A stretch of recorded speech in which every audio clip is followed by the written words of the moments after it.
आपके सामने जी बड़ा उत्साह है।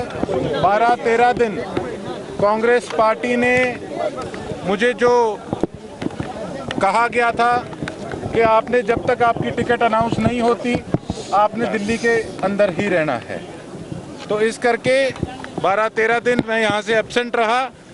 और लेकिन आपने देखा कि किस प्रकार से ये पूरे परिवार ने मेरा चुनाव उठाने का काम किया। एक तरफ पूरा धन बल कब से शुरुआत हो चुकी है और एक तरफ वही हमारा पसीना हमारे परिवार का जिसने 12-13 दिन इलेक्शन को पूरा उठा के रखा। क्या लग रहा है आज कुछ नया गठबंधन हुआ है सिरसा में? कौन से वाला जी? लोजपा और INLD का गठबंधन हो चुका है के साथ आपका जो पहले गठबंधन था इनेलो कांडा के साथ, इस पे क्या कहना चाहते हैं? देखिए, चौटाला साहब मेरे आदरणीय हैं और जब इलाहाबाद बाई इलेक्शन के अंदर उन्होंने किसानों के पक्ष में अपना इस्तीफा देकर चुनाव लड़ने का काम किया था, तब ये जो सामने भारतीय जनता पार्टी ज्वाइन करके जो चौटाला साहब के सामने चुनाव लड़े थे, तो उस समय उन्होंने अपनी भूमिका क्या अदा करी थी? किसान विरोधी की। तो मैं ये समझता हूं कि चौटाला साहब की सबसे बड़ी अचीवमेंट थी कि उन्होंने पूरे हिंदुस्तान में एक विधायक थे जिन्होंने अपना इस्तीफा किसानों के हक में देने का काम किया। और ये पीढ़ी दर पीढ़ी ये चीजें याद रहती हैं, ये चीजें भूलती नहीं हैं। लेकिन अगर इस तरीके के व्यक्ति को अगर INLD ने अपना समर्थन देने का काम किया है तो कहीं ना कहीं एक प्रश्न चिन्ह खड़ा हो गया है कि ये पार्टी जब इतना बड़ा बलिदान कर सकती है तो किसान हितैषी लोगों को समर्थन नहीं देना चाहिए था, जो मेरी सोच कहती है। एक गोकुल दिग्विजय चौटाला अभी बयान देकर के गए हैं ये पूरे गठबंधन की जो पटकथा है वो बीजेपी मुख्यालय में दिल्ली में रची गई थी और ये तीनों पार्टियां जो इकट्ठी होकर के आपके खिलाफ। देखिए, स्वाभाविक है, मैं तो एक बात कहूंगा, और लोग बहुत हैं, इनेलो अपने हिसाब से लड़ रही है, उन्होंने अपना निर्णय लिया, मैंने अपना निर्णय लिया, और जो मेरे विपक्ष में है वो अपने हिसाब से लड़ रहे हैं। लेकिन सरसा के अंदर वोट काटू लोग भी बहुत हैं। उन वोट काटू लोगों की वजह से आज हमारे इलाके की दुर्गति है। आज एक बार फिर सारी ताकतें आपके भाई को, आपके बेटे को हराने में लग गई।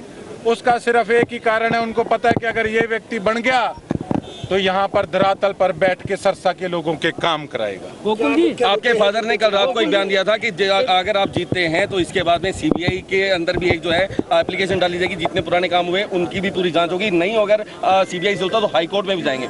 राहुल सैकिया जी का बयान।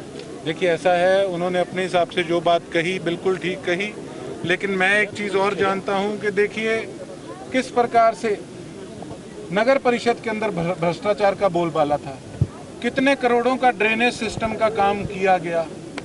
आज खुद जो गद्दी सरसा की संभाले हुए हैं 700-800-900 करोड़ से नीचे तो बात ही नहीं करते। और इतनी दुर्गति, अगर इतना पैसा लगा होता सिरसा विधानसभा के अंदर तो आज शहर की, हमारे गांवों की तस्वीर बदली होती। तो ये लोगों का जो पैसा था वो कहाँ गया, बिल्कुल इसकी जांच होनी चाहिए। आपने सफाई अभियान शुरू किया था, उसका बड़ा जबरदस्त असर देखा जा रहा है।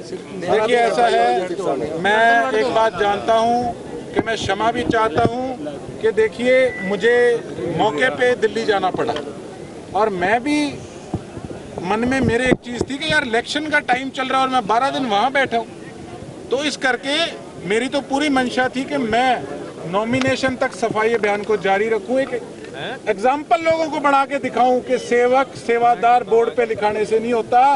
अगर हम वाकई में सेवादार हैं तो हमें अपने इलाके के, अपने घर के काम करने में कोई शर्म नहीं। इस इलेक्शन में धनबल का यूज होने का कभी गोकुल सेतिया ने अपनी जेब से 5 रुपए नहीं दिए लोगों की सेवा की। ऐसा है, मैं आज अंदर था, मैंने पैरी हाथ लगाए उनके, उन्होंने कहा शाबाश सर सामने देख के, सॉरी, अरबपति आदमी का, राजा महाराजाओं का मुझे आशीर्वाद मिल गया, मैं इलेक्शन थोड़ी हारूंगा।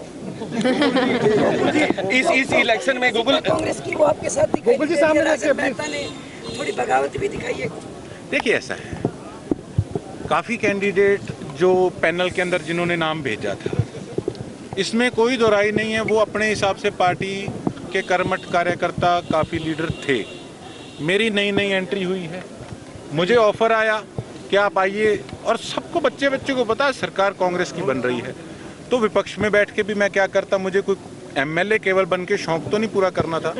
अब ये जो जनता इतने साल से मेरे साथ चल रही है, अगर इनके लिए मैं कुछ कर ही ना पाऊं तो फिर मेरे बनने का फायदा क्या। लेकिन भीतर तो का क्या देखो, खतरा रहेगा जो आपको? पुराने बैठे हैं उनको इस चीज से कहीं ना कहीं तो ठेस पहुंचती है, ये स्वाभाविक है।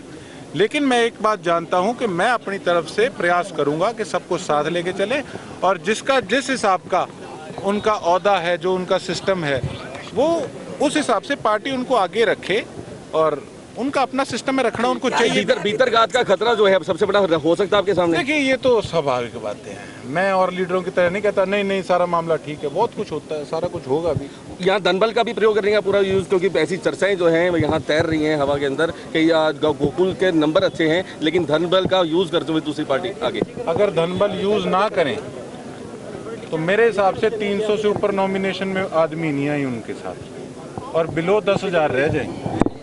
लेकिन ये मैं कोई बात घमंड में नहीं कह रहा, चाट ऐसी डाल दी, एरिया को नाश करके रख दिया।